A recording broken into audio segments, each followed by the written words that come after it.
who are trying to provide a way out don't have jurisdiction over this land.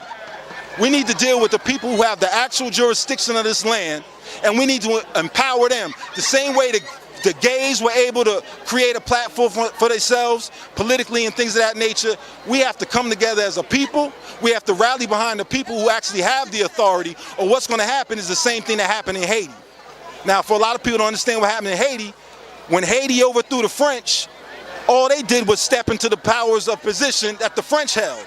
They didn't go back to their indigenous culture or their indigenous way of life. So now what you have is you have a second world government being overthrown. When I say second world government, I'm saying the second government on any land is corporate government. The first government is indigenous, or the tribal government, which signs the charters and the deeds which allows the corporations to operate on your land. That's called the second world. The third world is somebody who's left out of the first and second world, meaning you're not a tribal government and you're not a corporate government. So when Haiti overthrew the corporate government that was instilled by France, and they didn't reinstate their indigenous government dealing with their clan mothers and their tribes and things of that nature, they fell into what you call a third world country. Now, these third world countries don't have any allies because they're not aligned with the indigenous tribes, and they're not aligned with the corporations because they just overthrew one. So now what happens, you have Haiti in a situation that it's in now. Also, you have a situation like that with the Lakota out on the reservations.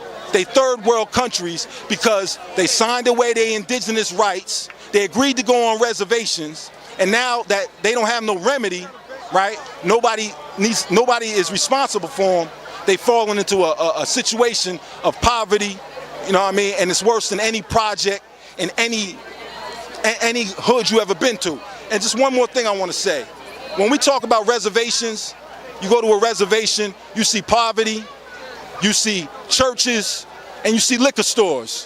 When you go to any hood, you see poverty, you see churches, and you see liquor stores. So what make you think you're not on a reservation?